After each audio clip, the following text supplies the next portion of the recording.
അങ്ങനെ ജയ ജയ ജയ ജയ ഹേ എന്ന് പറയുന്ന പടം കണ്ടു. ഒരു രക്ഷയില്ല. തുടക്കം തൊട്ട് അവസാനം വരെ ചിരിക്കാനേ ഉള്ളൂ പടം. ഒരു പക്ക ഫാമിലി കോമഡി എന്റർടൈനർ മൂവി തന്നെയാണ് ഈ സിനിമ സംവിധാനം ചെയ്തിരിക്കുന്നത് വിപിൻ ദാസ് എന്ന് പറയുന്ന ഡയറക്ടറാണ്. എഴുതിയിരിക്കുന്നതും പുള്ളിക്കാരനാണ്. പിന്നെ ഈ സിനിമയിൽ പ്രധാന വേഷങ്ങളിൽ എത്തിയിട്ടുള്ളത് ബേസിൽ ജോസഫ്, ദർശന, അജു വർഗീസ്, അസീസ് നെടുമങ്ങാട് എന്നിവരൊക്കെയാണ്.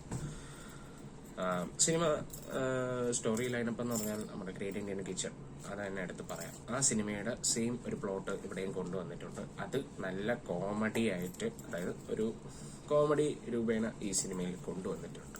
അതിന് വിപിൻ ദാസ് എന്ന് പറയുന്ന ഡയറക്ഷനും റൈറ്ററിനും ഈ ഒരു കയ്യടി അർഹിക്കുകയാണ്. പിന്നെ പെർഫോമൻസ് ആണ് ഇതിൽ എടുത്ത് പറയേണ്ടത്. പെർഫോമൻസിൽ ദർശന അഭിനയിച്ച ജയ എന്ന് പറയുന്ന ക്യാരക്ടർ ഒരു രക്ഷയില്ല. വിസിലടിച്ചു പോയി ആ ഒരു ക്യാരക്ടർ. ഒരു എനർജറ്റിക് പെർഫോമൻസ് ആയിരുന്നു പുള്ളിക്കാരി ചെയ്തു വെച്ചിട്ടുള്ളത്. പിന്നെ ബേസിലായിട്ടുള്ള കരിയറിലെ ഒരു ബെസ്റ്റ് പെർഫോമൻസ് എന്ന് തന്നെ പറയാം. കാരണം ഇതിനു മുമ്പ് പുള്ളിക്കാരൻ പല കോമഡി രൂപേണ റോൾസിലൊക്കെയാണ് കണ്ടത്. പാൽത്തു ജാൻവറും കണ്ടിട്ടുണ്ട്. പിന്നെ അതിനെയും കാട്ടി കുറച്ചുകൂടെ മേളില് ഒരു അഭിനയം ഈ സിനിമയിൽ കാഴ്ചവെച്ചിട്ടുണ്ട്, അതെനിക്ക് തോന്നി.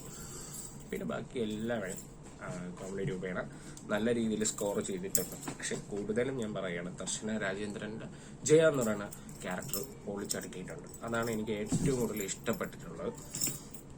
പിന്നെ മൊത്തത്തിൽ ഒരു ഫാമിലി കോമഡി എന്റർടൈനർ മൂവിയാണ്. എല്ലാവരും ഈ സിനിമ ഒന്ന് കാണണം. പ്രത്യേകിച്ച് കല്യാണം കഴിക്കാൻ പോകുന്ന പെൺകുട്ടിയുടെ അച്ഛനമ്മമാരും പിന്നെ പെൺകുട്ടിയും പിന്നെ കല്യാണം കഴിച്ചിട്ടുള്ള ആൾക്കാരും ഈ സിനിമ കാണണം കേട്ടോ.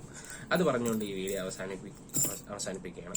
ഈ വീഡിയോ ഇഷ്ടപ്പെട്ടാൽ ലൈക്ക് ചെയ്യുക, ഷെയർ ചെയ്യുക, സബ്സ്ക്രൈബ് ചെയ്യുക. അതിന്റെ തൊട്ടപ്പുറത്തുള്ള ബെൽ ബട്ടണോട് എനേബിൾ ചെയ്താൽ ഞങ്ങൾ ഇടുന്ന വീഡിയോസ് നിങ്ങൾക്ക് നോട്ടിഫിക്കേഷൻ ലഭിക്കുന്നതാണ്. അപ്പൊ അടുത്ത വീഡിയോ കാണുന്നവരെ ബൈ ഗൈസ്.